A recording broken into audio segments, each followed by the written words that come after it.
this emergency warning system from Atlanta, KEC-80. This test is conducted at approximately 11:30 each Wednesday morning, weather permitting. If this had been an actual emergency weather situation, the warning alarm would have been followed by an actual watch or warning. Reception of this broadcast and the warning alarm will vary at any given location. Warning system of This variability is normally more noticeable at greater distances from the transmitter, will occur if you are using a quality receiver in perfect working order. To provide the most consistent warning service possible, the warning alarm will normally be one or warning and selected messages within the broadcast, and the warning alarm will vary at any given location. Includes variability normally in the listening area.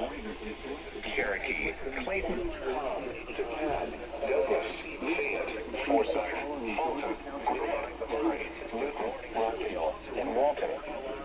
This concludes the weekly test of the warning alarm system. We now return to our normal weather broadcasting. The following Georgia counties, Baldwin. This concludes the weekly test of the warning alarm system. The following reports of weather, temperature, and wind were taken at 11 a.m. Putnam, Rockdale, Tolliver, and Walton. This concludes the weekly test of the warning alarm system. We now return to our normal weather broadcasting.